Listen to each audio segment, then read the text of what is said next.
Hello, ladies and gentlemen. It is once again that time of the week.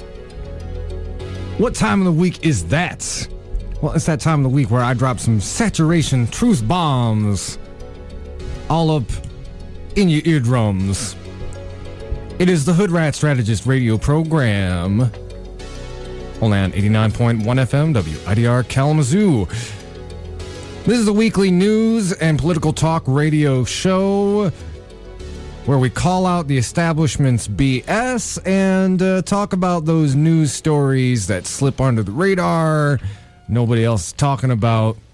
Generally try to shed light on the darker corners of politics and shed light on local activism and political news. Start this program by saying, as I start every show by saying, the following thoughts, views, and opinions are not necessarily those of 89.1 FM WIDR Kalamazoo or Western Michigan University, no matter how dope or insightful they may be.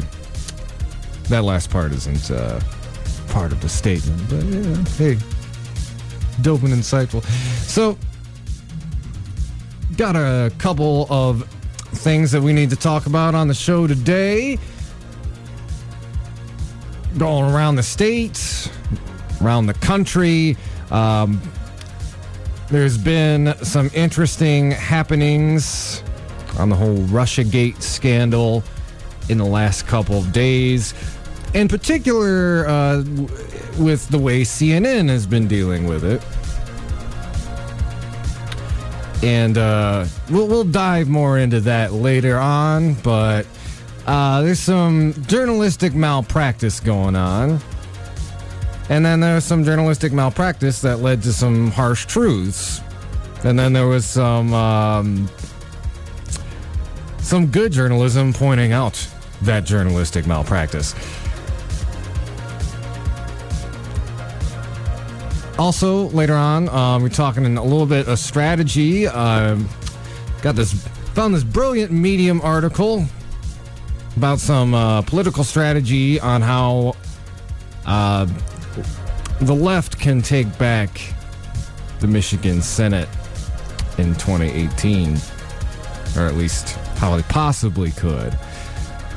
So as a lot of you who listen to the program regularly know, I am a pretty consistent critic of the Democratic Party's political strategy, or as I should say, lack thereof. So, let's start with a little bit of good news. Because, oh man, we really don't get enough of that these days now, do we? This is from an MLive article written by Malachi Barrett. It was published yesterday. And it's about a dear friend of mine. I wanted to give her a shout out on the show, talk a little bit about what she did and what she's going to be doing. The article is titled Progressive Activists Gain Seat in Kalamazoo Local Government. And I'll read a little bit from the article. A leader of Kalamazoo's fastest growing grassroots activist organization secured a position in local government. Pro-Kazoo co-founder and outreach director Jen Strebs was appointed to the Kalamazoo Township Board of Trustees this month. Strebs was sworn in their first board meeting Monday, June 26, and will serve until November 2018. Strebs said that her appointment to an elected position is the logical next step for activists across the community. She has been a resident of Kalamazoo Township for 16 years. She goes on to say, in the current political climate, with all the organizing across the community, I had many encouraging me to serve, Strebs said.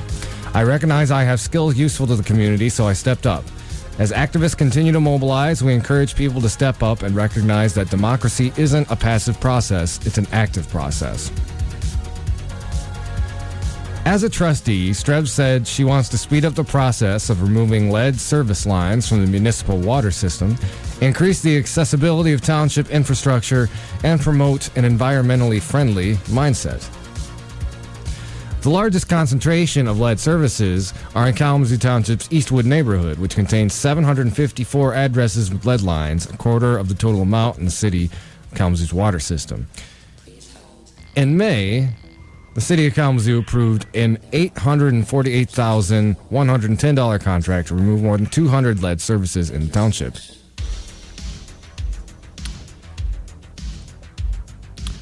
While a trustee, Strebs said she will remain involved with Pro-Kazoo. The organization has rapidly grown to more than 2,000 members who attend monthly meetings and various demonstrations. By the way, one of which is going on right now at Bronson Park. Well, not Pro-Kazoo, actually, but they're going to be having a meeting tonight following a healthcare rally that is going on in Bronson Park right now, I do believe. So, yeah, if you're listening to this and you want to, you wish to make your voice heard, head on down to Bronson Park. Excuse me. Well, sorry, I was just pulling up the information for that. But yeah, that's going on at the park right now.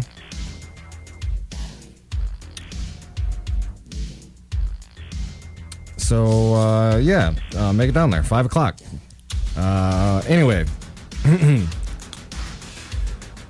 though Pro-Kazoo was founded as a response to the Trump presidency, Strebs said the organizers of Pro-Kazoo quickly realized that local government is more accessible to citizens than the White House.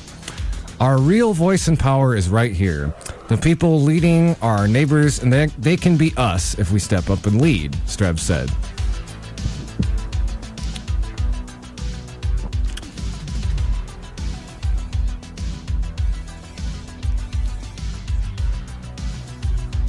So, good news, and just give you a little bit more background information about Jen. And, she's a personal family friend of mine. And she has been working her butt off in the activist scene in this town for months. I was going to say, if anybody from this kind of emergent activist wave were to take public office, I'm very happy to see Jen Strebs doing it. She is a relentless organizer. I honestly don't know how she finds enough time in the day to do everything. And this is coming from, things have slowed down a bit for me lately, but up until about half a month ago, my days were, 6 a.m. to 8 p.m., 9 p.m. at night. And Jen crams way, way, way more into it. I don't know how she finds time to sleep. She's also got a family and stuff. Me, I'm just a hood rat, living my hood rat life with a bunch of roommates in the Vine neighborhood. So, again, kudos to Jen. And a little bit more about her history. She's worked at ROI for a number of years. That's actually where I used to work, it's a very wonderful organization, or nonprofit that helps take care of area residents with developmental and mental disabilities. And she's also volunteered to Southwest Michigan, Bronson Methodist Hospital, Ethics Board, Workplace Violence Prevention and Patient Advisory Committees, Kalamazoo County Transportation Authority, Kalamazoo Gospel Mission, Ministry of the Community, SCPA of Southwest Michigan, and she's done a lot of work on the County ID program, which we talk about on the program fairly regularly. So she's really like one of the instrumental people working on the County ID. And again, now she's going to be one of our township trustees. And very glad to hear it. Congratulations, Jen. From one activist to another.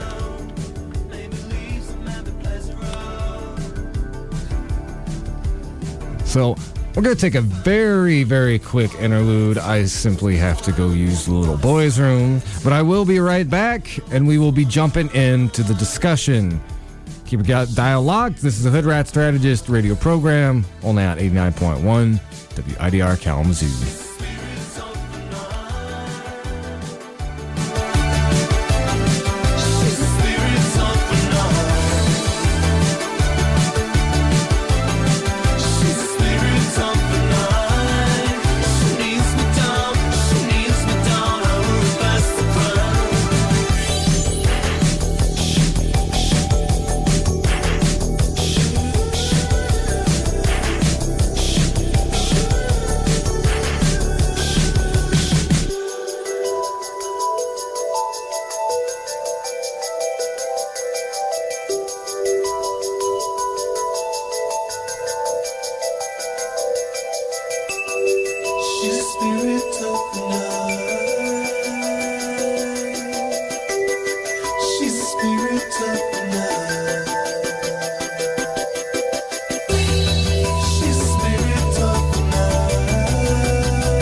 All right, ladies and gentlemen, we are back. My dear friend Lawrence has come in to join us. Say hello to everybody, Lawrence. What's up? What up, everybody? Yeah.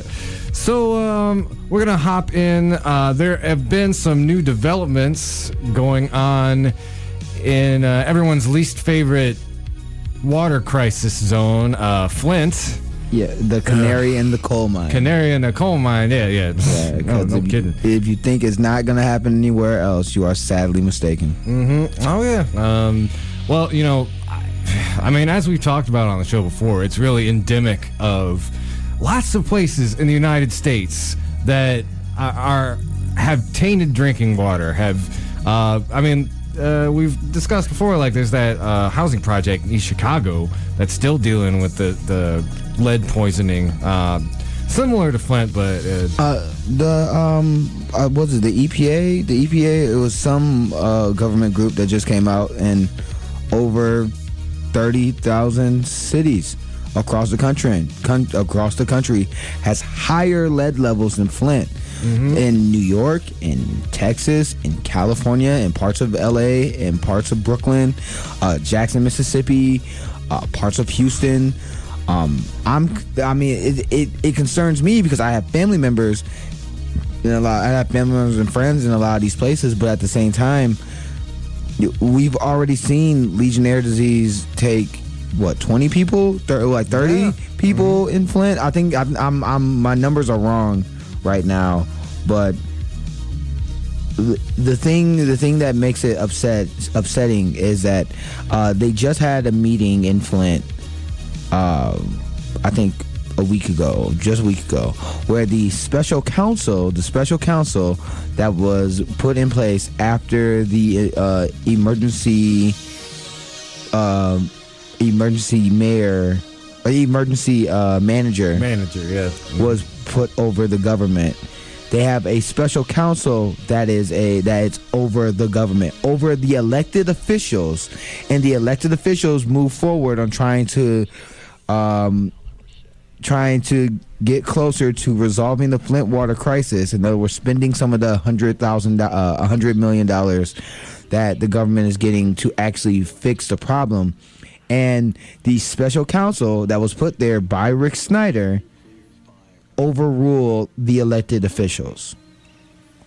That is not democracy. That is a dictatorship. That is fascism 101. Yep. And remember, if they do not, if the citizens of Flint do not pay for the poison drinking water, then they will have tax liens put on their house. Basically, the government will be taking their house because they don't want to pay for poison water. Yeah, and just elaborate on a little bit more context there, folks. Basically, the city council was more or less getting bullied by the state into going back in with the Great Lakes Water Authority. Which in and of itself is not terrible, but what they were basically saying is the switch needs to happen now. They were saying that basically giving them misinformation, telling them the EPA needs you to do this, and basically using taxation as blackmail to force the council into agreeing with it. So they were basically saying, get with the Great Lakes Water Authority now, or we are going to tax your residents out of their houses. The same houses that have been getting lead-laced drinking water for several years now. And furthermore, so the whole thing with the switching water systems is after the initial crisis, basically the EPA said, anytime that you switch from one water source to another, you need to make sure that there is vigorous testing, that at least I believe it's about 3 months of research goes into making sure that the water supply is transferred in a safe way, which they're trying to bypass that. They were also trying to bypass normal regulations of how to clean the water, how to sterilize the water, because there are still pathogens in the water that filters do not catch, and that's the other part of it. The water place that you just got done talking about did not want to put anti-corrosive material into they basically did not want to sterilize the water.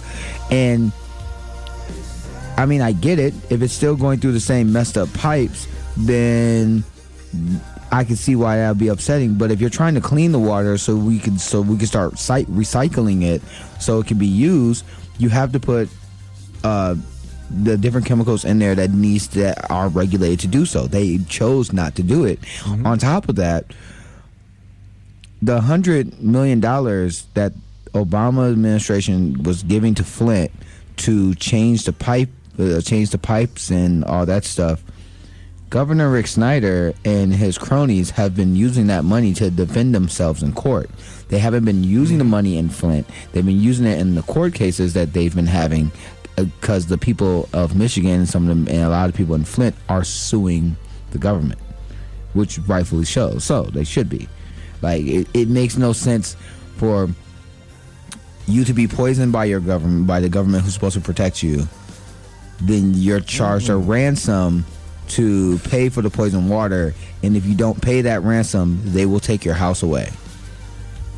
Yeah, you know, when I was watching Jordan Sheraton report on this, he said something that struck me, and it's like, you know, in a nutshell, the situation is, we're going to poison you and then make you foot the bill. That's basically. Yeah.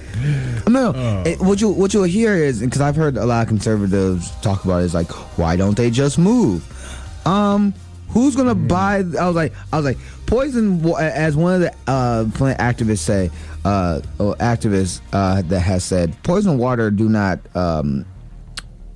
doesn't bring up the upsell value of the house. You know what I'm saying? No, it's not a good advertising tool if you're trying to go. You know, beautiful Flint, Michigan. Right? You know, in beautiful Flint. Bring your own BYOW. Bring your water. But and that's the ridiculousness that we live in today. When people say that they hate the government or that government doesn't work, this is an example of when you have people in government that do not want to govern, and they are only focusing on the profits that they make. Because that's where, especially in the video that you're talking about, for those, the reference that we're talking about is TYT Politics and Jordan Sheridan, who's done an excellent job at covering the Flint water crisis. Please go on YouTube and look him up and look up his videos. And because he breaks down who's getting paid what for reason why to keep the crisis a crisis. Yeah.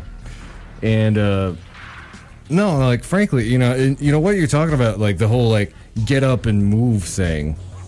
You know, that speaks to, you know, well, privilege first and foremost. Yeah, it's like, yeah, these folks, these people are the victims of, and keep in mind, it's no accident that we have a predominantly low-income black population that is being victimized in this manner. And as a matter of fact, it's pretty consistent with the rest of American history if you really, you know, take a look at it and do your homework. Can you imagine this happening in the UPE? Like, can you imagine this happening in like in Ypsilanti, or happening in any of the upper north Michigan cities, you know, like Traverse City or something. Like, no. If this happened in one of those areas, those people will be up in arms, and it would be a national story all day. And the fact that you don't hear it in different parts of like Brooklyn, New York, or parts of LA, is because it's in those low income areas where they're not bribing the politicians. If you're not bribing politicians, and you're not a part of that news media that gives the sexy story, then no, you're not gonna hear it, because they're too busy covering Trump right now, and like they're too busy. People cannot turn on the water in their house without it either being set on fire because of fracking, or it has lead and other bacteria in it because of our failed infrastructure. Yet I guarantee CNN or MSNBC is talking about Trump right now. Oh, well, yeah. Well, I guarantee. So I was going to go into this more later, but there's this this interesting exchange happened with the whole RussiaGate thing. This conservative news outlet, they did some skeezy things to get this video, but they basically got this undercover interview with a CNN producer, and one of the quotes that really struck me is like he's talking about kind of like the way why they cover Russia so much, and this is a quote from it. President Trump pulled out of the climate accords, and for a day and a half we covered the climate accords. And the CEO of CNN said in our internal meeting, he said, "Good job, everybody, covering the climate accords, but we're done with it. Let's get back to Russia." And he goes on to talk about how Russia gets bigger ratings than talking about climate stuff. The owner of CNN, the owner of CNN said in an interview that it was better to cover Trump because he gets better ratings for them. Mm-hmm. Again, they're not covering policy that actually matters, but they are going to cover the scandal and the gossip. So our news media has turned into ESPN when ESPN is literally talking about a game. Mm-hmm. Yeah. No, exactly. It is like that. That's what our corporate news media has become. They rather talk about the gossip of. Now there is substance. The money laundering that the FBI said that they are looking into when it comes to Trump dealing with the Russians and the money laundering and the fact that the person that was the head of the bank that the Russians would use to launder their money is now our Secretary of Commerce. Mm-hmm. You know what? Yeah.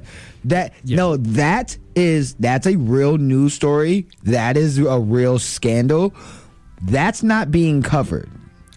No, it's not. And you know what else? Like whatever, like the DC is like suing Trump over violating the emoluments clause, which that's exactly what that is. That's exactly that's exactly what that is, and that should be covered. Now, this is what's going to get a lot of people going to be mad at me for this. Now, when it comes to the election of 2016, of why this is something that has not been covered in the news in mainstream media, and I wish it should be. And this has to deal with Trump, but this also has to deal with the Democratic Party. Why would the Democratic Party not let the FBI, when Obama was in office, when President Obama was in office, the FBI went to the DNC and offered to help with the hack to see if it was actually Russia that hacked the election. The DNC was using a third party vendor, and they would not let the FBI. Yeah, I forgot what the group was called. It was CrowdStrike. Yeah, CrowdStrike. Yeah. The DNC would not let the FBI actually go into the actual servers. They wouldn't let them near the actual servers of what was allegedly hacked. They let a third party tell the FBI what they wanted. That's how they worked with them, quote unquote. But during the testimonies, one of the FBI officers said, "No, we did not get access to the actual servers." Why would the DNC? While the president of the United States is a Democrat, why would you not let a friend? It's basically, this should be friendly to you if it's actually Russians. You won't let the friendly people who has your back check your servers. You're gonna rely on a third party. Oh yeah, like that is not getting any news coverage on mainstream media, and that should, because that is a scandal. It most certainly is. And I think, like, you know, this branches out to a bigger idea. Because, like, I was online, and a lot of people know me as, like, you know, I buck against establishment media a lot. Right. and people were, coming to kind of. I saw this friend of mine who's like defending CNN. It's like, oh, they retracted it, they did this and that, and I wanted this would be a good time to clarify. What that critique is. Now, is CNN, fake news, is like the orange one says? No, not necessarily, but they are a business more than they are a journalism outlet. And, that's the whole thing. You got to keep in mind, anytime you're relying on an outlet like CNN or, MSNBC, Fox News, even a lot of the big newspapers like, Washington Post, New York Times. Washington Post, by the way, has got a $600 million contract with the CIA. Yeah, and they're not going to disclose that. Again, it's the same thing why Comcast and Time Warner were some of Hillary Clinton's biggest donors, but they did not disclose that. Are they fake news? Not really, because yes, they're doing due diligence, and when they had a story that was wrong, they redacted it and they're trying to fix it. That means they're actually trying to hold themselves accountable. This is why people will consider them fake news.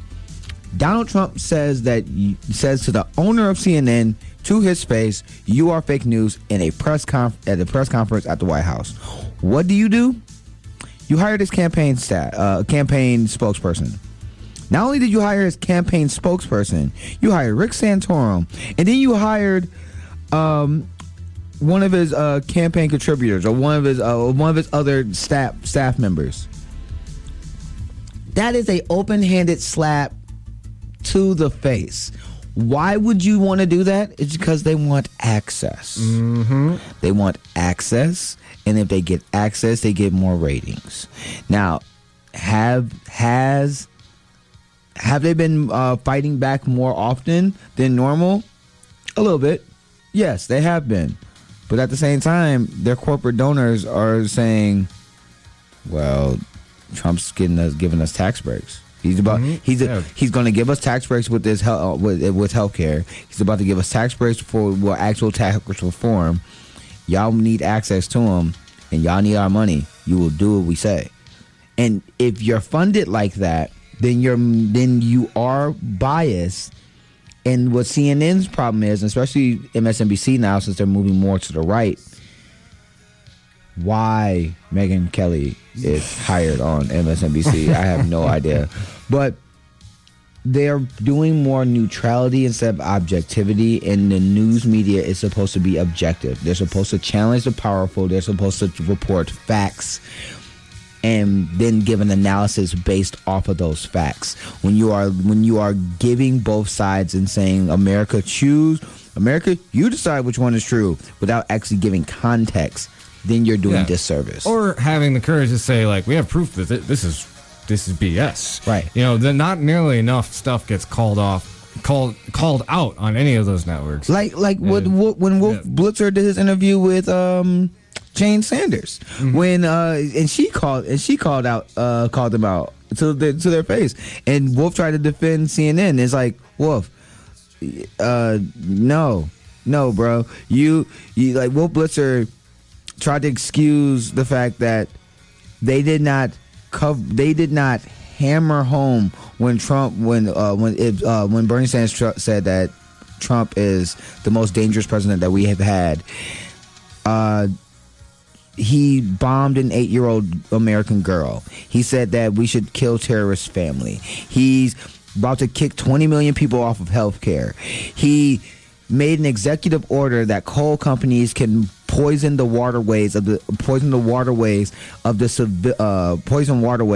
waterways are what the civilians who work in that coal company have to drink. He's pulled out of the Paris Climate Accords. He's been doing more drone strikes and he dropped the largest bomb that's outside of a nuke. And he's killed more civilians within his short time, just reckless killing within his short time of more civilians than our previous president. Those things are facts. So that's what makes him dangerous. And the fact that he has that his intelligence level is the same, he's as intelligent as a 10-year-old child, only makes it that much worse. Honestly, I think that's kind of insulting to 10-year-olds. Right. Actually, that is because my nephew Marquand's smarter. He really is. But so.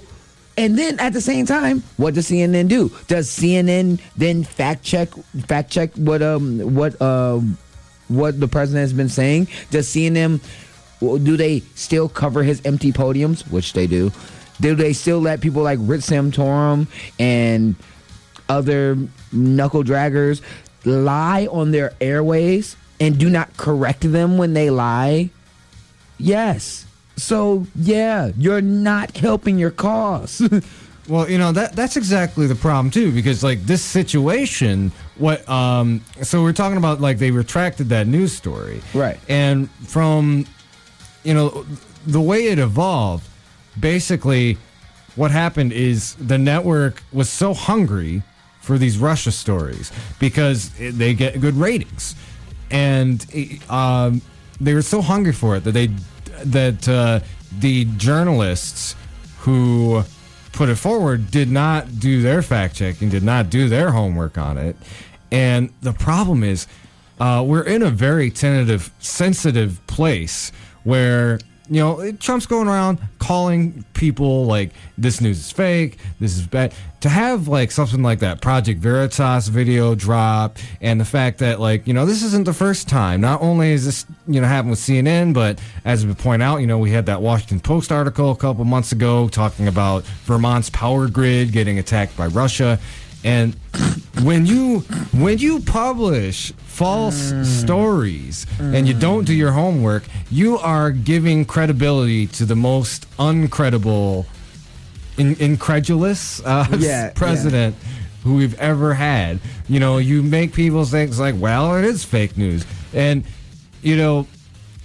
the media has really dug its own hole on this. And mainstream media has, especially. Washington Post is a great example. Remember, this is the same Washington Post that said 2-3 years after we went into the war of Iraq, saying that Saddam Hussein still has weapons of mass destruction. Like, this is that same Washington Post. Yeah. And again, you're not helping your cause. You're being the kid who cried wolf. And we have a wolf in the White House. If you want to talk about scandal, we can talk about scandal. The fact that that Trump has literally been he was doing weapons deals, and he was doing he did multiple deals with multiple Arab countries while he was running for president and while he is president. That breaks the Constitution. That's an actual scandal. The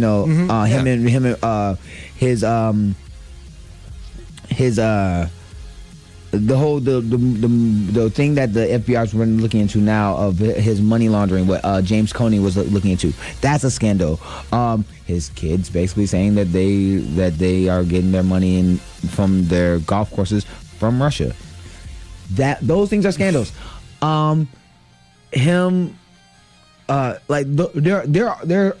There are legitimate things that you can say that are actual scandals that if you wanted to impeach our president that you could talk about and do. That's not what they're doing. They're doing everything else that will get people eyeballs on the TV, forgetting the fact that the majority of the country, if you work a regular 9 to 5, you work 40 hours and you're only getting paid $9 an hour or $7.45 an hour, probably does not care about Russia. The fact I guarantee you, if you was to go to Flint or East Chicago, Indiana, or Jackson, Mississippi, or even in the heartland of the country where fracking is taking place and people's water is being set on fire, I guarantee you, Russia's not on that top 10 list of concerns. Yeah, no, really, and like even a lot of people who like tune into this stuff, like it's devolving journalism into the realm of like soap opera theatrics. Yeah, that's what it is. It's like, find out more about the mystery. And the problem is like the actual reality of it is so much unsexier than like, what could actually be behind the curtain. Thus far we've gotten, a very long laundry list of business dealings, which were present, most of which were present either before he started running for president or were around in the campaign and were public information that is now just kind of being pointed at. Which is illegal. Those business dealings that he did with Saudi Arabia in Qatar, after him clapping at Qatar, basically throwing shade at Qatar when he went on that Arab tour or whatever. Yeah. Mm-hmm. Then he does another business deal with them. He does his own private business deal with them. That is illegal. Like no, son. Nah, son. If you want just like in Flint, if you want to talk about corruption or talk about real scandals, there's stuff there to talk about. There's relevant stuff there to talk about, and this is the reason why, if you were a Democrat, you have a easy layup to win the game. An easy layup. Yeah. You rather pass the ball back to half court. There's this tweet I've been seeing like going around, and it's basically Republicans are like 18 people should run the country and screw everybody else. And Democrats are like, what should our message be? Right. Right. So, speaking of which, I think that's a good segue into our next topic. It's like, what do the Democrats need to do? Start winning elections. There's Elizabeth Warren said maybe they should make single payer like integral part of the platform. Here's the thing, and because I love Elizabeth Warren, I really do, but Elizabeth Warren didn't sign on to the bill that Bernie Sanders put up in 2013. Now he's going to be reintroducing the bill. He's going to be reintroducing that Medicare for All bill back to the Senate. But back in 2013, not one Democratic senator co-sponsored that bill. Now I understand that I think Elizabeth Warren might have been new at the time, but not one. While the Democrats had the presidency, and I think they still had the Senate, and there was a bill in 2009 that was a Medicare for All bill, and that's when the Democrats had the White House, the Senate, and the Congress, and they did not pass it. And don't even get me started on what happened in California. Oh, my God! That's what we were going to talk about. What happened in California? Oh my God! Oh man! So this is a perfect example of like triangulation and also saying one thing and doing another. Oh God! Because for those of you who aren't really up to date on this, California was like this close to getting a Medicare for All system in their state. And, the California State Assembly Speaker, Anthony Rendon, announced on Friday he's going to put a hold on the single-payer healthcare bill, which effectively stalemates it for at least another year. And, you know what? Here's the thing. You can go back and find quotes of Anthony Rendon saying, we need a single-payer healthcare system in this country. Like, he has said that before. It's not like he even, was, staunchly against it. It's like everybody kind of thought this was going to happen, and then he kills it at the last second. Again, California and New York are run by the Democrats. The Democrats have the Senate, the House, and the Senate, the House of Representatives, and they have the governorships in those states. They are the beacons of what a democratic democracy should look like, or what a democratic world run by the United States could be. They are that test subject of what the United States could be if Democrats actually were progressive, should be progressive, and run. You had this corporatist Democrat who's been taking boatloads of money from the insurance company and from the insurance industry and the big pharma industry, and because single payer health care would directly affect their profits, he says no. I don't have. He gives lame Republican excuses for not passing it, for not figuring out a way to make it happen. He gives Republican talking points. If you look at the video that he put that addressed them, and he's been getting mauled on Twitter and on. He's been getting mauled because it shows that he's not representing his people. He's not representing the people he's supposed to be representing. He's representing his corporate donors. Yeah, and keep in mind, this is California. Right. Like those people, to tell Californians, no, that's too progressive. Like that puts him in the hot seat. You know, same as like, you know, the governor, Jerry Brown, he ran for president in 92, and that was like the centerpiece of his platform, single payer health care. And Paul Song, he's the co-chair of the CHC. He's basically said like he's doing everything he can to make sure like it never gets to his desk. He does not want to have to make that decision. So, Here's the thing. It's been proven in study after study. Every industrial nation has one form of single-payer health care than the other. Every other industrial nation that has it rates higher quality care and higher coverage of care than the American people.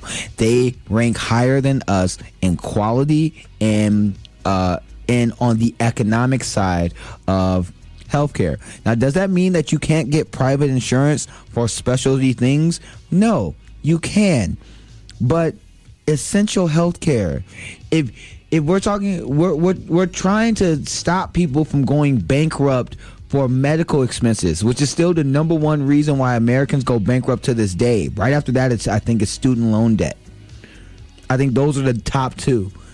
So you're choosing to screw over your voters, your constituents, because of the money that you're getting from the healthcare insurance, for the money that you're getting because we have legalized bribery in America. This is why money in politics. This is why, like, and I talk about it a lot. And this is not a TYT plug or whatever. It's just I'm a part of Wolfpack.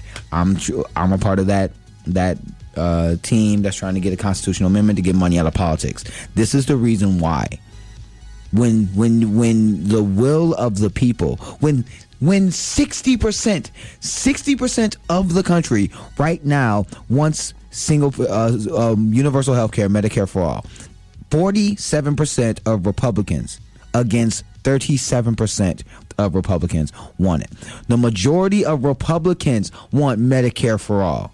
It is literally a done issue. Like you have over 55 or 57% of independents. You have over 73% of Democrats that want single payer health care. It is a done deal. When the facts are on your side and the overwhelming majority of the country wants it, then the only reason why you're trying to stop it is because you have a different incentive. Exactly. And, you know, I think no issue really underscores this fundamental flaw in the Democratic Party better than the healthcare issue. Because this is an issue, it's like, if they all, like, had the clarity of their convictions, meant what they actually said. And granted, some of them, like Dianne Feinstein, will go out and say, "Oh no, I don't believe in single payer healthcare." But or you have Debbie Wasserman Schultz say, "I believe in it in concept." Yeah, in concept. In concept. Yeah. Oh, like how they conceptually did it over in like every other westernized country in the world. Like how Cuba and Canada does it. Yeah. Cuba and Canada in Mexico. Yeah. Oh man, it illustrates that because like like Warren was right. Like her basic, emphasis, and you're right. She didn't initially support in 2013. I've got some other issues with Liz Warren to Raytheon. She is, to give her credit, and this is to give her credit. She is the second most progressive senator in the United States. It just happens that the number one most progressive senator is also the most popular senator in the United States. So, so the most popular senator just happens that the American people overwhelmingly agree with his issues. He happens to be a 70-year-old person from Vermont that was screwed out of being president because the party cheated. But besides that, to get back to healthcare, it shows the divide between a corporatist and a centrist Democrat. Not just on Medicare for all. Look at something as far as the import drugs. The importation bill that got squashed by 11 Democrats. There were a couple. It was Ted Cruz and John McCain crossed over and said, yes, we'll vote this bill. And that was like Cory Booker and 10 other Democrats who killed it. No, that was the first time. The second time, I think the second time Cory Booker, after getting mauled all over social media because they put his clip next to George Bush's clip and saw that they were saying the same talking points. Yeah. He decided to say, hey, if I'm going to run for 2020, I might want to change. I might want to, But again, it was squashed by I think 6 or 7 Democrats. Those Democrats took an enormous amount of money from the pharmaceutical company, the insurance company, the medical insurance companies. And so again, what is your incentive? Your incentive actually to help the American people, or is your incentive to keep collecting this money from these companies? Yeah, that's right. And my main critique of 2016 is there were some clear paths to victory, even for Hillary Clinton, and she did not walk down any of those roads because those would have endangered her connections with the people that were funding her campaign. And that is so true of so many Democrats all across the country, because strategically, if 2018 comes around and they were just like, okay, here's our plan. Medicare for all. That's what we're all running around. They would sweep the country. But losing elections is less, or winning elections is less important to them than maintaining that donor base that they got. Boy, if that ain't the truth. If, for example, look at John Ossoff. Look at okay. So a clear example of recent elections. The Democratic establishment unilaterally disarms on 4 of the last 5 special elections because 4 of the people that were running were avid Bernie supporters. John Ossoff was not. John Ossoff was a Hillary supporter. The establishment Democrats put all their money behind this neoliberal, most expensive House race in history. $30 million. Yeah, this neoliberal candidate, and he ran on a neoliberal platform. I'm not going to raise taxes. I'm not for universal health care, and your district is suffering. Hillary Clinton lost that race lost that district to Donald Trump by 1 point. He lost by 4 because he was running as a Republican light. If someone hands you a Coca-Cola bottle and a Diet Coke bottle, you're more likely going to get the Coca-Cola bottle because like you're not going to most people are not going to choose the Diet Coca-Cola. It's a nice option. Yeah. But most people are like, I'm gonna just drink the cola. You know what I'm saying? You don't run as a Republican light. You do not apologize for being progressive. The way that the Democrats could win, especially 2018 or 2020, is if they run on a progressive platform. That's why I'm really excited for people like Justice Democrats, Brand New Congress, those people who are not funded by multinational corporations who are true progressives, because they're gonna be unapologetically progressive. John also when he was running against when he ran against the lady, he ran against a lady who openly said that I'm not for raising the minimum wage, and he lost. He ran against a woman who said, I am not for raising the minimum wage. For people who do not understand, half of the country, over 50% of the country, makes less than $30,000 a year. Think about that. Yeah. $30,000 a year. I believe, if my math may be wrong, that's less than $15 an hour. Mm-hmm. Yeah. Like, you're not for. I was like, as a fun experiment for everybody who's listening, Google the living expenses or the housing that you can get on just the average minimum wage in your area, and see how many places in the country you can actually rent an apartment. There's very few. I think there's only like one state. No, it's one state and 2 different counties. Yeah, that is it. That is it. Yeah. So, okay.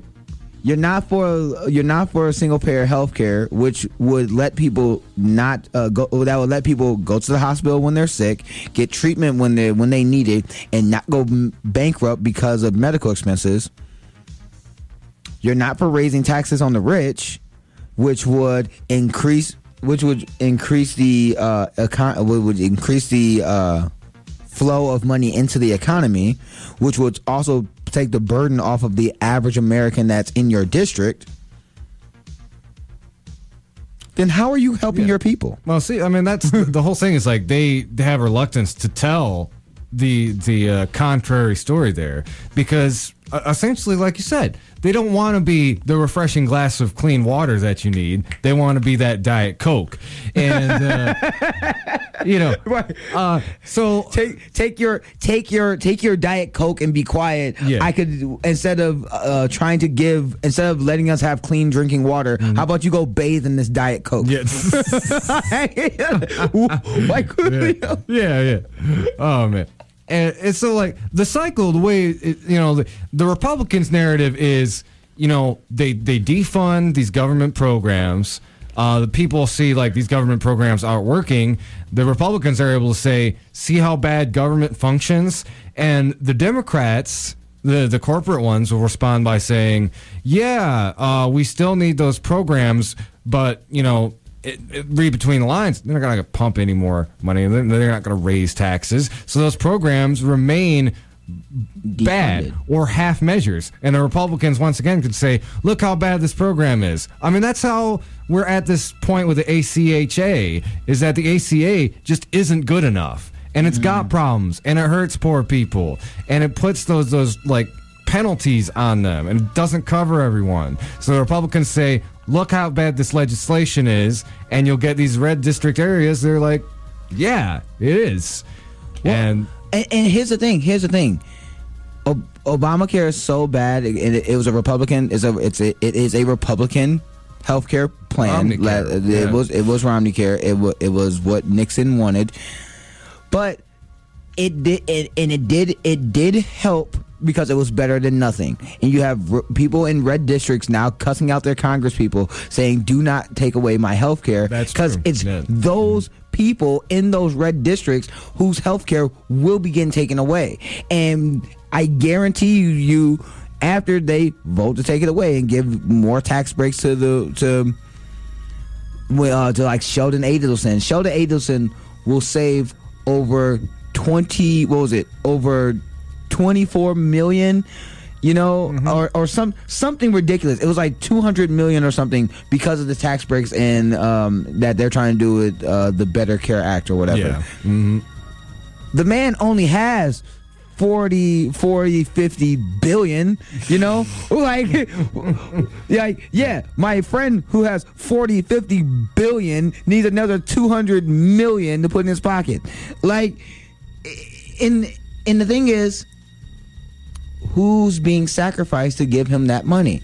Those constituents who voted for this president. Why did they vote for him? Because he went as a populist. He said, I'm going to give your jobs back, and it's going to be tremendous. We're not going to cut Medicaid, and it's going to be tremendous. It's going to be wonderful.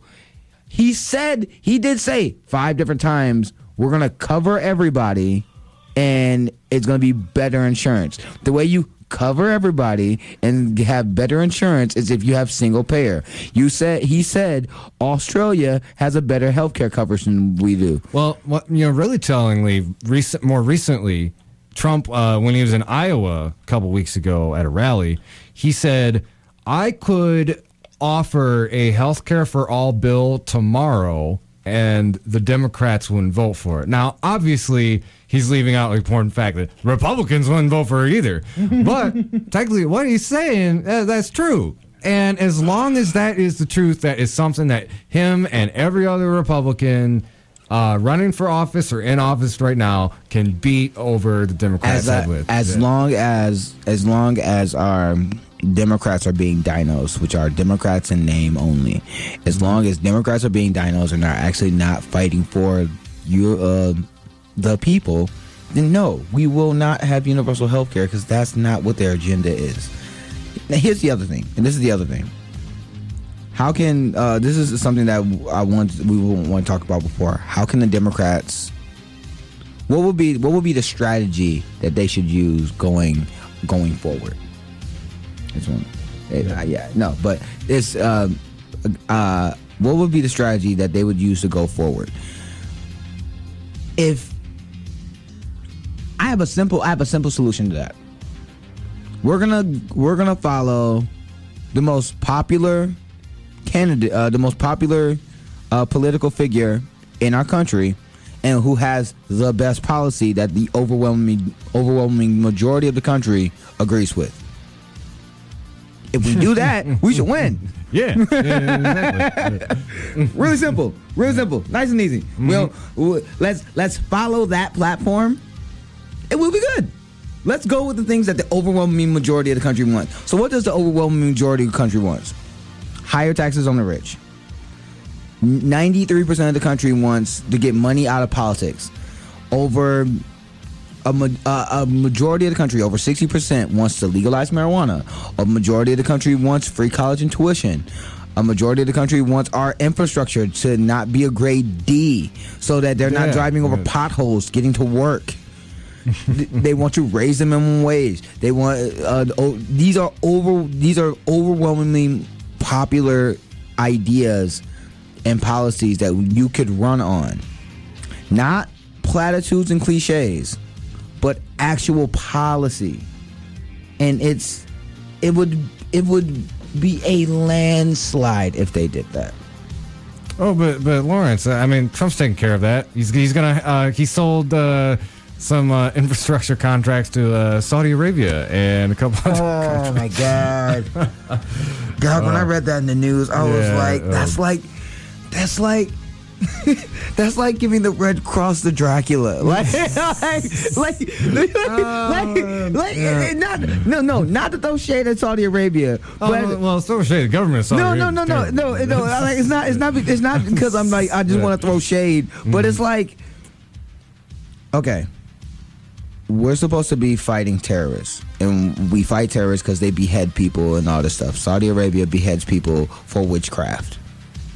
And let's keep it real. If Saudi Arabia was giving us cabbages instead of oil, then we would not be dealing with them. No. So if we want to, again, if we're trying to really fight terrorists, let's stop arming them. Our country spends more money arming the Middle East, and other countries. Norway and Great Britain does it as well. But if we stop arming the Middle East with weapons, and we stop arming fundamentalists with weapons, and we cut off their source of revenue, then what are they going to fight with? How are they going to raise? How are they going to raise this war? Now, yes, you can say that they're going to get their stuff on the black market, but a black market does not compare to an open, regulated market that's fair to the people. No, that's true. And, like, you know, those black markets exist because of, you know, American surplus. American surplus weaponry gets onto those markets, gets into the hands of terrorists. Or, you know, again, like you mentioned, we have more direct interventions where the CIA or the Pentagon is actually funding and supporting fundamentalist Islamic groups. You know, Syria, that whole quagmire, we ended up in a situation where we were giving arms to Al-Qaeda. Oh, my God. You know, the group that, you know, blew up the World Trade Center a few years ago. Yeah. I mean, Donald Trump did more business negotiations with Saudi Arabia. Saudi Arabia, 17 out of the 19 hijackers came from Saudi Arabia. And again, like it speaks to, you know, a habitual hypocrisy of, you know, not only Trump, but like anybody who runs for president will make all these promises about, like, if Trump's like, throughout the whole campaign, you go back to those debates, he was beating Hillary Clinton over the head with Saudi Arabia. You know, rightfully so. She has a lot of shadowy connections with Saudi Arabia, but then he turns around, you know, less than 6 months into his presidency and poses with a glowing orb with the Saudi kings and, you know, is making deal after deal with them and suddenly talking about, oh, the Saudis are our best friends, even though the campaign trail, he was, because his base, they were like Saudi Arabia, you know, and some of them know, like, the political intrigue behind it. Some of them don't. But at the same time, it's, this healthcare thing, Saudi Arabia, it's his administration, and, well, particularly Trump, has been reneging on all of these promises because his administration, because the Republicans and Congress want to steamroll every bit of their agenda. And, you know, what I said, like, the biggest danger with Trump is not that he's some sort of radical ideologue. It's that he has no ideas. So he basically just becomes a vessel for whichever poisonous ideas get put in front of him to sign off on. I mean, but within that same token, he's talked about progressive ideas. He's talked about universal health care before. Yeah. So if you were smart, if the Democrats were smart, they would put his own quotes on the floor, and every time they say they have an interview, they say, because President Trump watches TV a lot. He watches Fox News and Fox and Friends a lot. Yeah. Mm-hmm. If I was a Democrat that was on TV, every time we talk about health care, I would say, we need universal health care. Our president's talked about it before. On this date, he said this. Yeah. On this day, he said this. And use his words against him and say, are you a liar, President Trump, or are you a fraud? Because these are things that you've said before, but you're not doing them. Mm-hmm. Because what you're doing is directly opposite of what you said you would do here. And that's how you would win. You use, and, you know, that's something that would appeal to, like, his own base too. Because right now, like, you're just strengthening his support when all that you do, and I see, like, all that you do is, and granted, I do give Democrats deserve some credit for pointing out how atrocious the AHCA is, but there is far too much of them just, like, looking to find Vladimir Putin under Trump's bed, you know.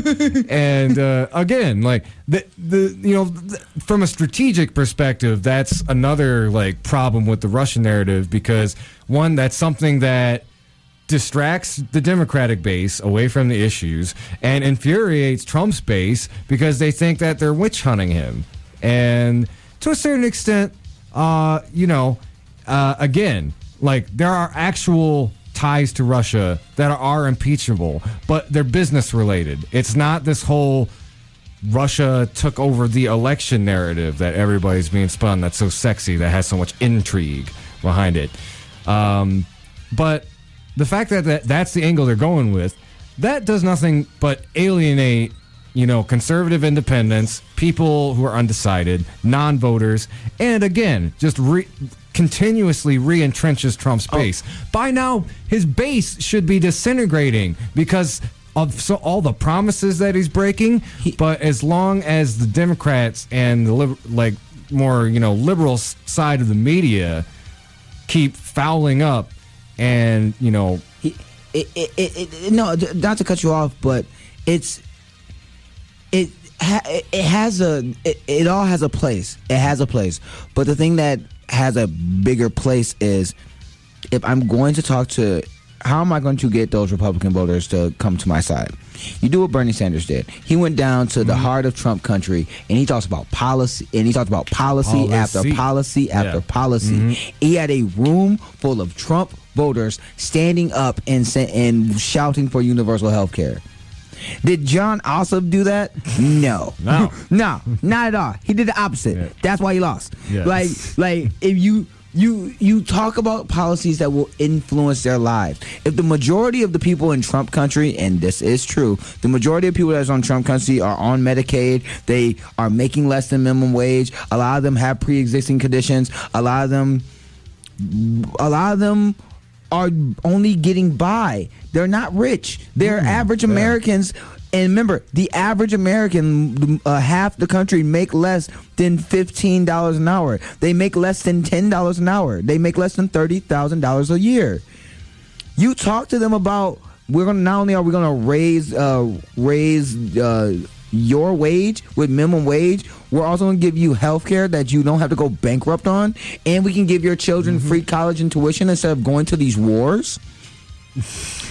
I don't care how Republican you are. Any person on planet Earth would be like, that's who I'm voting for. That's who I'm voting for. Yeah. That person is speaking to the problems that I have in my life. I care if the Russian thing plays out, let that play out. I care about that.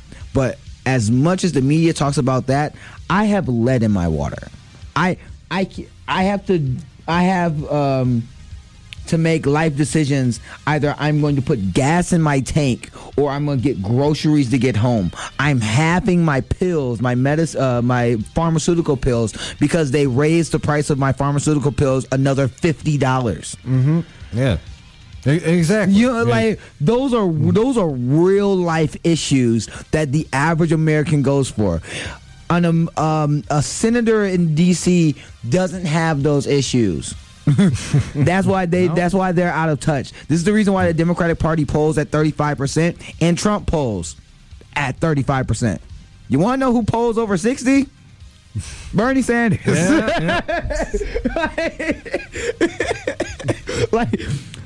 So there's hope. There's hope. So you want to know how to to clear up the subject. How can we defeat Trump? We talk about policies, and we talk about relevant information. How does the Democrats win? They actually be populist, progressive, and speak to the values and the problems that the average American has. And how can we actually solve a lot of this corruption? Is by getting money out of politics. That's how you solve this. That's how you do it. And that is going to be the big challenge. And I think look at it this way too. The power of people can and is stronger than the power of money. Now you talk about like those Sanders-esque candidates who are running in the special elections, like Rob Quist and all that. Now they didn't win, but they got much closer to winning in these deep red areas than any Democrat has in decades. And they did it without that much money. They did it without the DNC and DCCC actually helping them. Let's not gloss over that. The DCCC and the DNC said these Bernie supporters, these avid Bernie supporters, we should not help. And we should let them fend for themselves. And within the last week to 2 weeks of their election, then finally they'll grace them with something. John Ossoff got Democratic support since day one. Since day one, he was the standard for the centrist Democrat on how you win in the South. And he lost by more points than Hillary Clinton did in that area. So what is the difference? What's the difference? I mean, they're all losses, but there's degrees to this. It's the same thing with Jeremy Corbyn. Everybody thought Jeremy Corbyn was getting smeared. Everybody thought that the progressive wasn't going to win. And then not only does he shock the world, not only does he shock the world, everybody's like, we didn't see it coming. Oh man, I had no idea.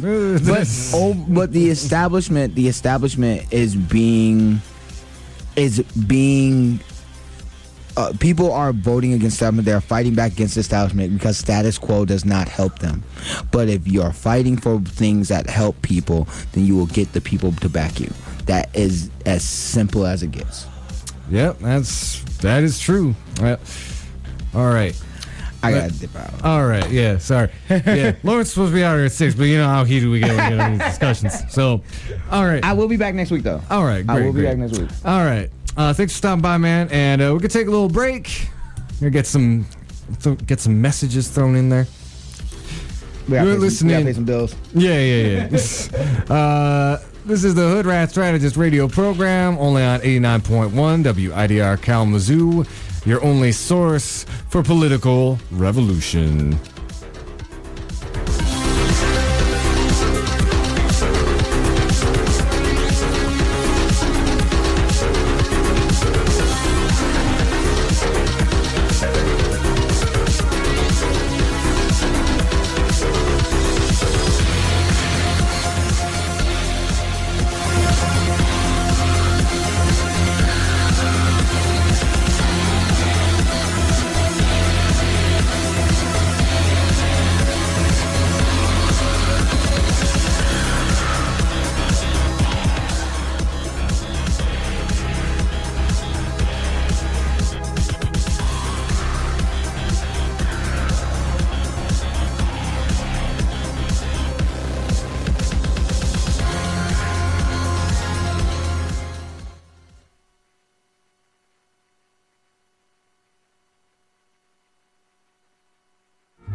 Support for Wider FM comes from Pedal Bicycles, now with 2 locations in downtown Kalamazoo and Portage.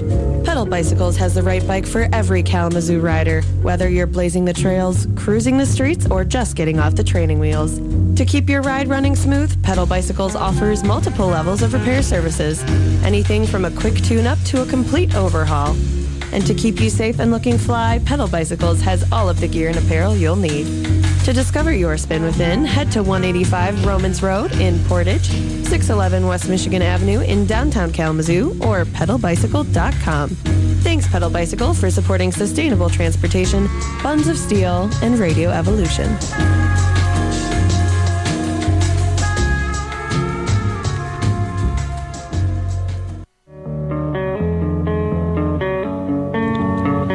It may not be apparent, but hunger is a rather prominent issue amongst the student body of Western. The Invisible Need Project is a multifaceted initiative that's aimed to help struggling students. Every 2 weeks, generous people donate their food to the pantry located in the Fawn Student Service buildings or other drop-off locations. All you need to do is grab a reusable bag and grab whatever food you need to help sustain yourself. If anyone's unsure when their next meal will be, or if you have a little extra food you'd be willing to donate, the food pantry is your place. If you're looking to help donate, become a volunteer, or just learn more, call 269-387-4742 or email dosa-inp@wmich.edu for details.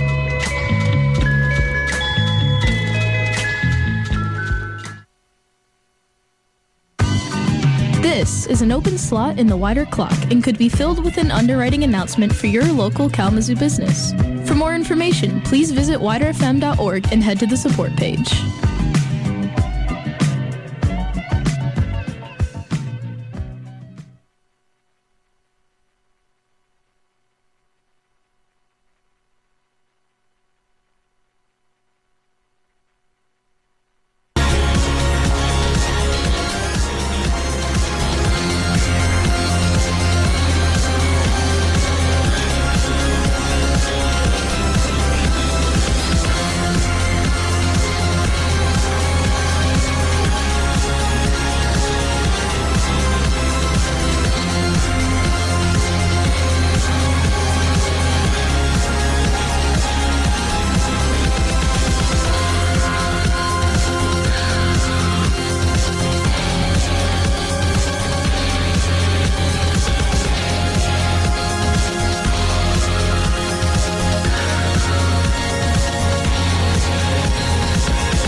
Hello again, ladies and gentlemen. This is the Hoodrat Strategist radio program, only on 89.1 WIDR Kalamazoo.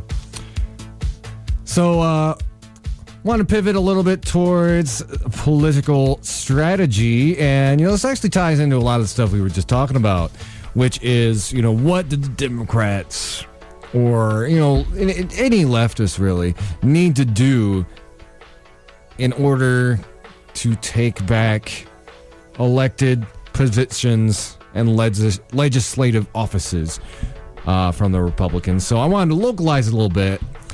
This is Patrick Dunstone. He wrote this, or published it on June 26th. And I would recommend, I'm only going to read bits and pieces from it, but it's a rather long and comprehensive document. And he does a lot of homework. He really researches the heck out of this piece. And I really think if anybody is considering running for state senate in 2018, maybe they should take a look at this. Title of this: How Michigan Democrats Could Take Back the State Senate in 2018 and Why They Probably Won't. Donald Trump's 2016 victory in the Great Lakes state was a culmination of many factors, ranging from the demographic and cultural to the material and economic. The Clinton campaign was comically mismanaged. A large swath of residents here are softly bigoted, and perhaps the Russians, Comey, or whomever did throw a wrench in the otherwise different outcome. Voter suppression and union busting almost certainly played structural roles as well. Side note, particularly the cross-check voter suppression system, which estimated to have knocked at least 70,000 people off the voter rolls over on the east side of the state, places like Detroit and Flint, predominantly Latino and African American folks. So anyway, he goes on to say, it's impossible to control for all these factors, but as a lifelong resident, I would sum it up as such. Life here did not get better after Obama. Sure, Obama saved the auto industry. That stopped the state from falling off a permanent cliff edge, but by and large, the quality of life continued to decline. I recently left the state and was shocked to see new developments in the economy growing in real time. That doesn't happen here, save for gentrification in Detroit. Democrats actually controlled the state house and governorship from 2006 to 2010, but the Tea Party backlash combined with let-down Obama voters staying home got us 8 years of Rick Snyder. Michigan has been in a state of managed decline for a while. People tend to vote against a status quo that seems to be getting worse and worse. In an oversimplified sense, it's why Barack Obama won the state by over 57% in 2008, and Donald Trump eked out a 48% win in 2016. In large part due to Trump, Democrats have a real chance to take back both state house chambers in 2018. They haven't controlled the Senate chamber since the mid-'80s, but there's a slim pathway that could allow it. As of last month, Trump already has a 61 disapproval rating in the state. It's likely this could increase as he continues to falter on key promises. Rick Snyder's numbers are also deeply underwater. We've seen the horrific results of austerity at play in Michigan, or in Flint. Regardless, the stars are aligned to allow a Dem takeover. There is a unified GOP government both at the state and federal level, and most people aren't exactly fans. So here's what the Democrats would actually need to do to accomplish this. And then he goes on to detail strategies district by district. He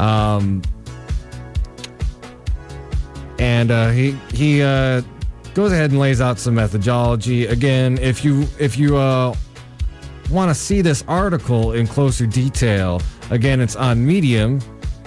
Title is How Michigan Democrats Could Take Back the State Senate in 2018 and Why They Probably Won't. So he goes on to say about the 2012 districts that Obama won.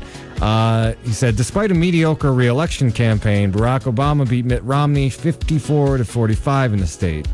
In doing so, he carried 17 out of 38 Senate districts. Only 11 are currently held by Democrats. The Michigan GOP has been gerrymandering since Engler in the 90s, but 2011 redistricting is another beast altogether.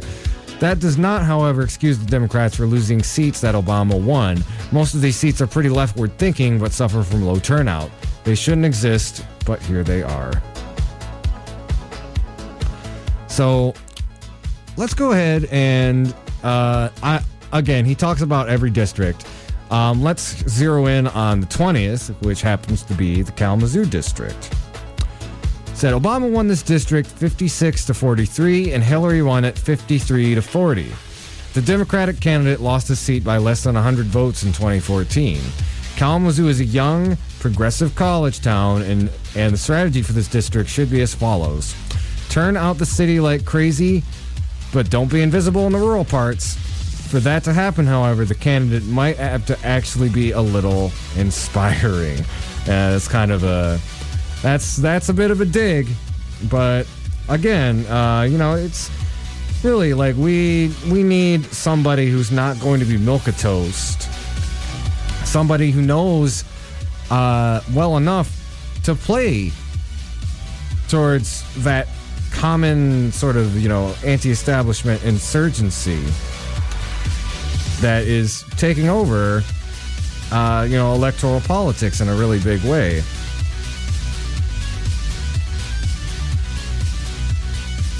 So he goes out to lay out, some of the strategies in the other districts. And, I guess I'll just finish up a little bit talking more about expounding on the whole 20th district thing. So, again, somebody who's inspiring enough to bring out people in Kalamazoo. And Kalamazoo is Bernie Town. We came out very heavily for him in the primary. So get somebody who can channel that energy and also is able to speak to the rural areas on the issues and not fall into the trap of identity politics, which again is not going to be conducive who's getting the entire district. So, kind of caps this off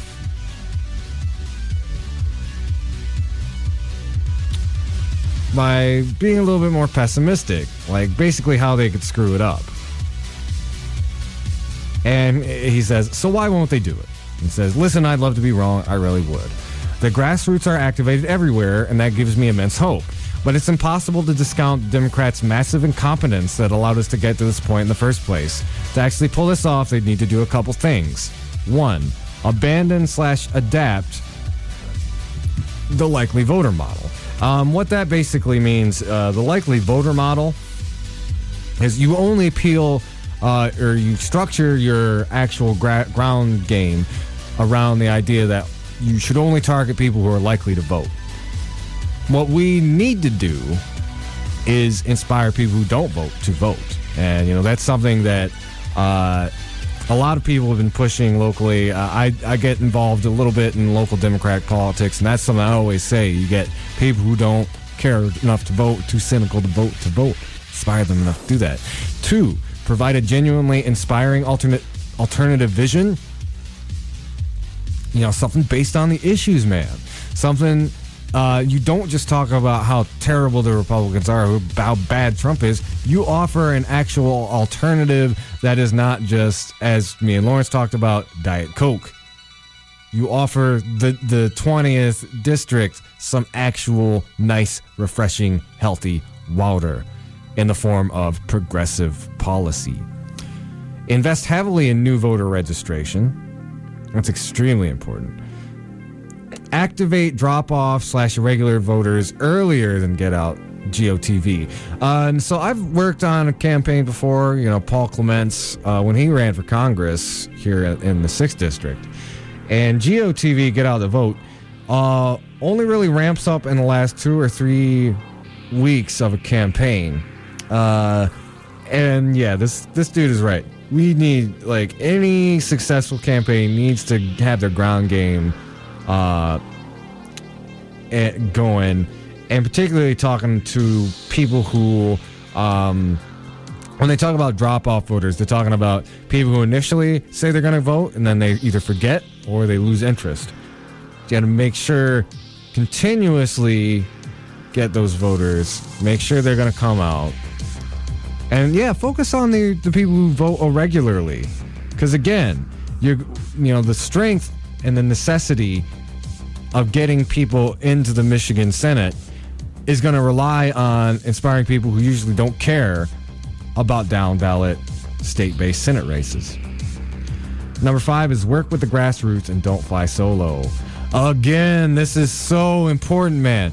Like, one of the biggest shocks I had when I was like doing the whole dim enter thing is, and granted, Kalamazoo isn't necessarily like this. There's a lot of crossover between people in the Democratic Party and groups like Pro-Kazoo, the Climate Action Coalition, so on and so forth. But in a lot of regions, like the grassroots organizations that flourish in a particular city or district, do not interact with the Democratic Party in any meaningful way.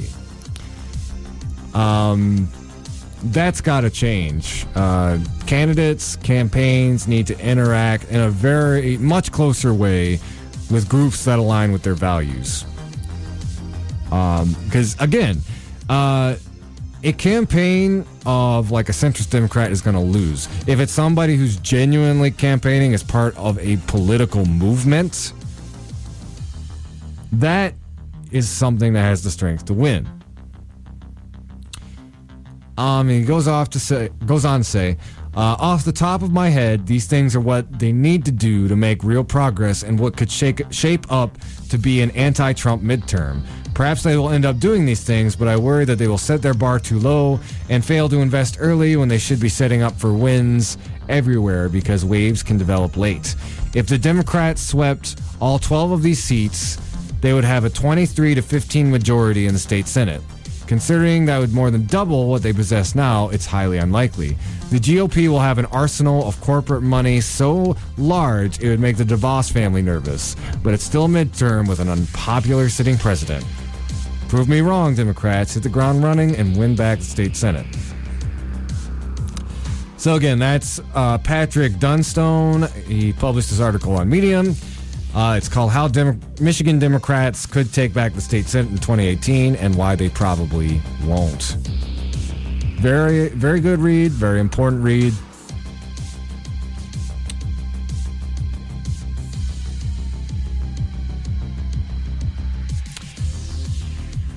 And we're going to take a very quick break, and I will be right back, and we'll delve into some more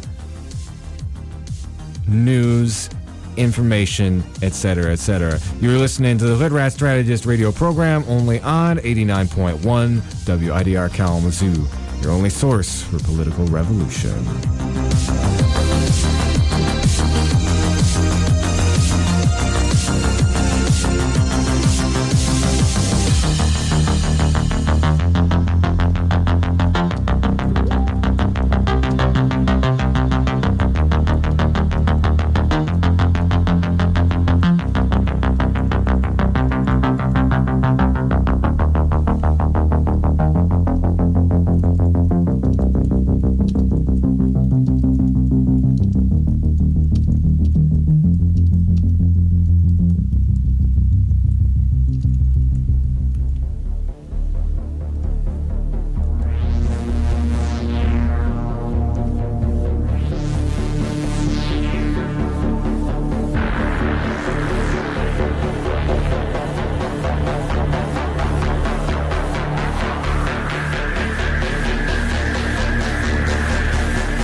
again, this is the Hoodrat Strategist radio program, only on 89.1 WIDR Kalamazoo.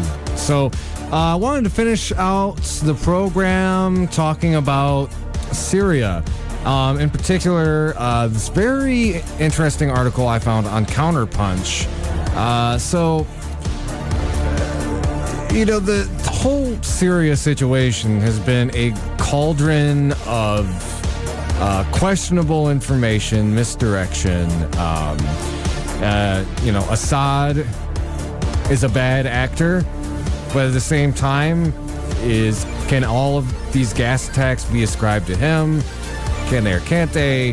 Where do our interests fall versus where do Russia's economic interests fall in the whole Syrian situation? So this article is about journalism, and it's a story of what's going on with somebody who's really trying to dig in and find out what is the actual truth going on in that region right now. So this is an article by Jonathan Cook. It was published on the 27th. And it says, Hirsch's new Syria revelations buried from view. Veteran investigative journalist Seymour Hersh, the man who exposed the My Lai massacre during the Vietnam War and the U.S. military's abuses of Iraqi prisoners at Abu Ghraib in 2004, is probably the most influential journalist of the modern era, with the possible exception of Bob Woodward and Carl Bernstein, the pair who exposed Watergate. And he goes on to talk about Hersh. If you haven't heard of him, he's done some really groundbreaking investigative journalism that really goes after, the political establishment, the military-industrial complex, et cetera, et cetera. So they talk about he's had a lot of difficulty getting his work published recently.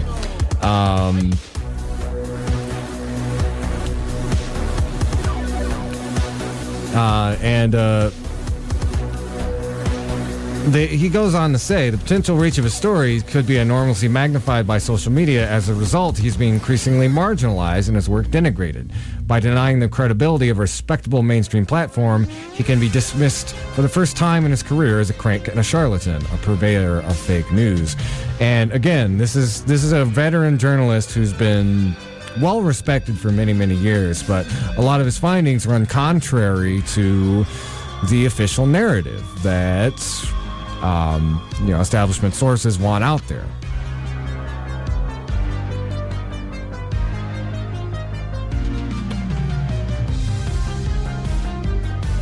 So he goes on to say, Hersh's investigations have not only undermined evidence-free claims being promoted in the West to destabilize Assad's government, but threatened a wider U.S. policy seeking to remake the Middle East. His work has challenged a political and corporate media consensus that portrays Vladimir Putin, Assad's main ally against the extremist Islamist forces fighting in Syria, as another dangerous monster the West needs to bring into line.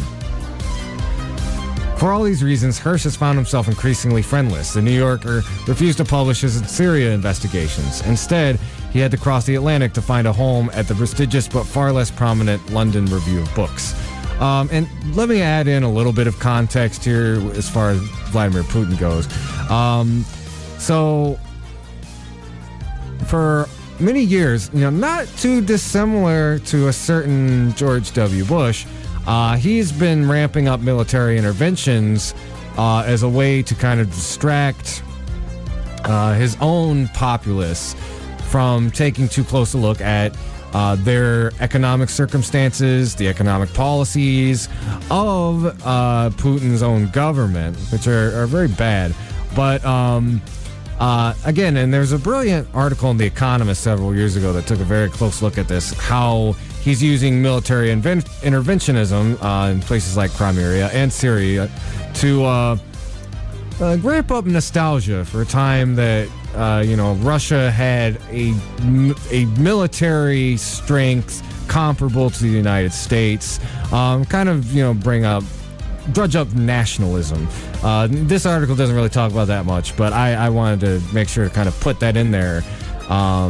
As you know, that's part of the reason that he's in Syria. There's also some economic factors involved. But let me continue talking about Hersh and his investigations. Back in 2013, his contacts within the security and intelligence establishments revealed that the assumption Assad had ordered the use of sarin gas in Ghouta outside Damascus failed to stand up to scrutiny. Even Barack Obama's National Intelligence Director, James Clapper, was forced to admit privately that Assad's guilt was not a slam dunk, even as the media widely portrayed it as precisely that. Hersh's work helped stymie efforts at the time to promote a Western military attack to bring down the Syrian government. His latest investigation questions whether Assad was responsible for another alleged gas attack, the one in April at Khan Shaykhun. Again, a consensual Western narrative was quickly constructed after social media showed dozens of Syrians dead, apparently following a bomb dropped by Syrian aircraft. For the first time in his presidency, Donald Trump received wall-to-wall praise for launching a military strike on Syria in response, even though, as Hersh documents, he had no evidence on which to base such an attack, one that gravely violated international law. And also add that wall-to-wall praise was bipartisan. You know, we're talking about like MSNBC, CNN were like basically patting him on the head for bombing an airfield in Syria. Again, it really goes to show like the American consensus that is on the military-industrial complex. So,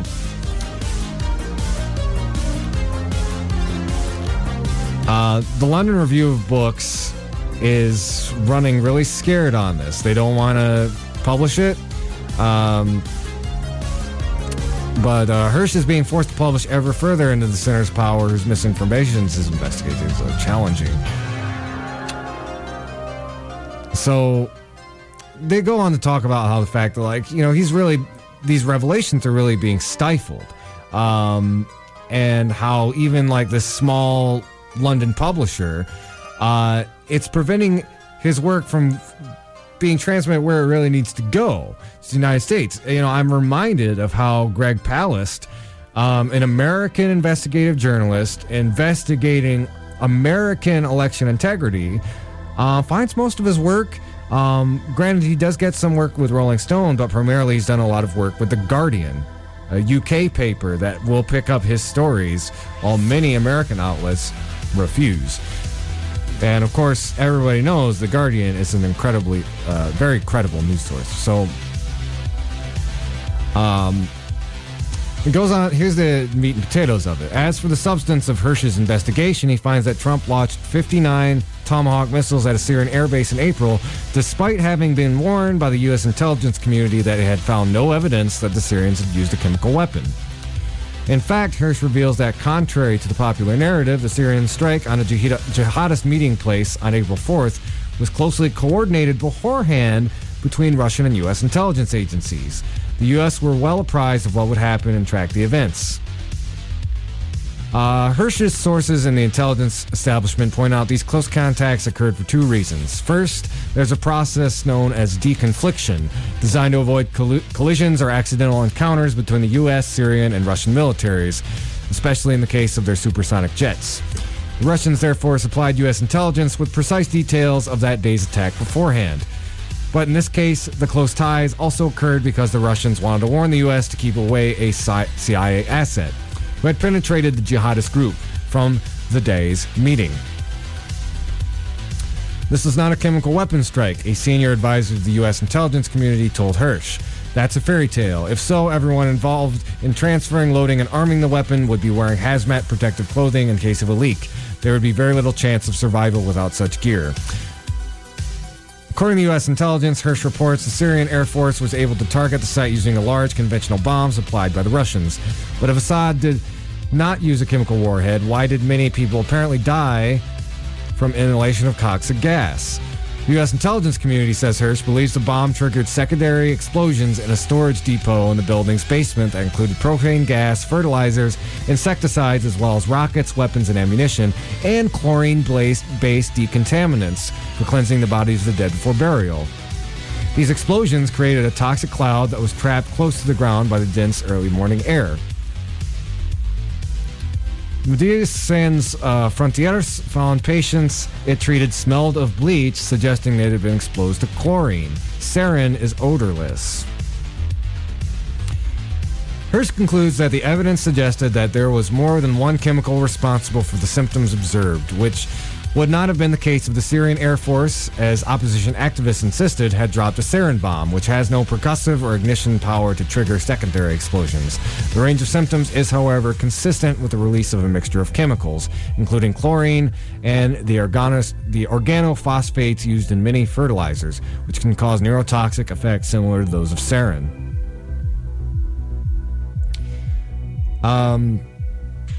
And okay, here's a point that I brought up, and I want to say it again because this is a quote coming from one of Hirsch's main intelligence sources, and he makes a very important point.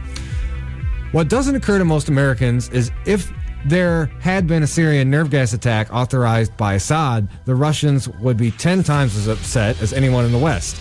Russia's strategy against ISIS, which involves getting American cooperation, would have been destroyed, and Bashar would be responsible for pissing off Russia with unknown consequences for him.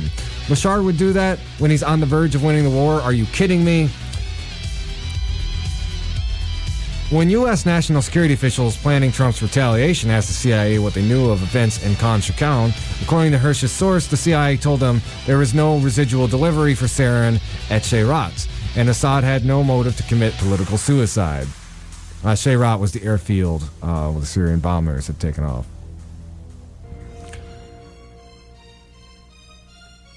And the source continues, Trump, under political pressure and highly emotional by nature, ignored the evidence.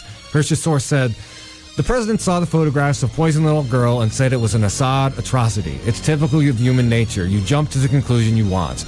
Intelligence analysts do not argue with the president. They're not going to tell the president, if you interpret this data this way, I quit. Although Republicans, Democrats, and the entire media rallied to Trump's side for the first time, those speaking to Hirsch have apparently done so out of fear of what may happen next time. The danger with Trump's retaliatory strike, based on zero evidence of a chemical weapons attack, is that it could have killed Russian soldiers and dragged Putin into a highly dangerous confrontation with the U.S. Also, the intelligence community fears that the media have promoted a false narrative that suggests not only that a sarin attack took place, but paints Russia as a co-conspirator and implies that a UN team did not in fact oversee the destruction of Syria's chemical weapons stockpile back in 2013 to 14. That would allow Assad's opponents to claim in the future, at a convenient time, yet another unsubstantiated sarin attack by the Syrian government. Hirsch concludes with words from a source that should strike fear into us all. The issue is, what if there's another false flag sarin attack credited to Syria? Trump has upped the ante and painted himself to a corner with his decision to bomb. And do not think these guys, these Islamist groups, are not planning the next faked attack. Trump will have no choice but to bomb again and harder. He's incapable of saying he made a mistake. So to sum that up, the evidence shows that it was not a sarin gas attack that killed those people. It was a conventional bombing.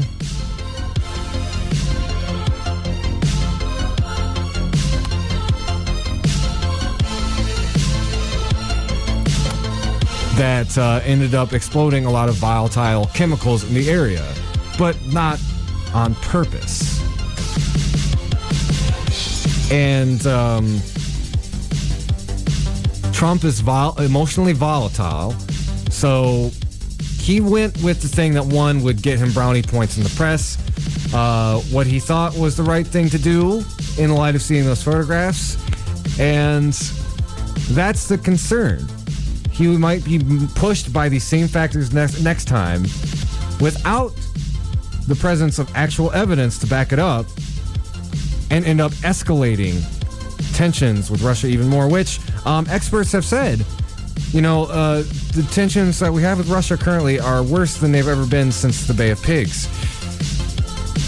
We're in a very precarious place, and the establishment media is hesitant to have the actual truth put out there, even though in absence of that truth, we are in the conditions to provoke the world's only other nuclear superpower and bring even more devastation to the people of Syria. Well, I want to go ahead. I'm going to wrap up the show. I want to thank all of you for listening. It's been the Hoodrat Strategist radio program. Join us every week, Wednesday, 5 to 7, where we discuss the establishment's BS, news stories that fly under the radar, and have discussions about local, national, statewide politics and political strategy. So I'd like to end the show by talking about some of the political events coming up during the week. And I would like to make sure to do that right now. So coming up this weekend,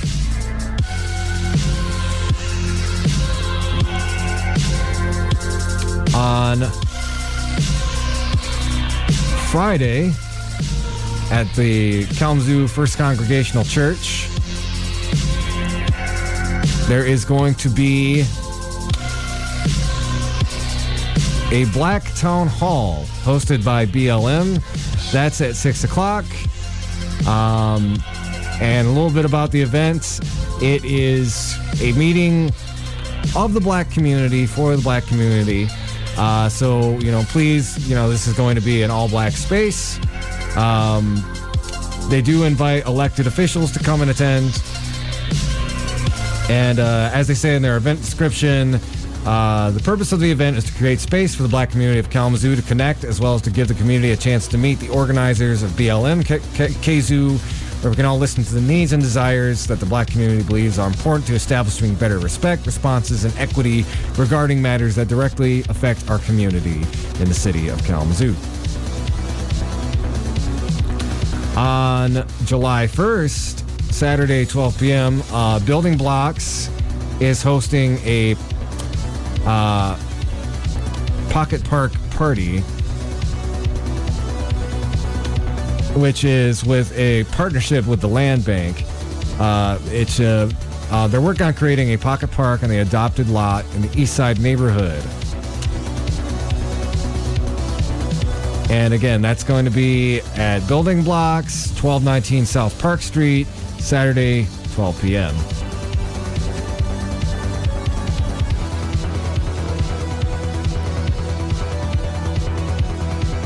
And it's making sure there's no other events I can think of coming up into the following week. On next Wednesday at 6:30, it's the final vote on the county ID. That's very important. That's going to be on July 5th. Of course, that is during the hours of the radio show, so I will not be able to make it. But if that is an issue that concerns you, that's where it's going to be. That's going to be at the Kalamazoo County Government Building. That's across from the McDonald's on Kalamazoo Avenue. Anyway, I want everybody to have a really great week, great weekend. Keep fighting for that revolution solution. Thank you. I've been the Hoodrat Strategist, and y'all have a good night.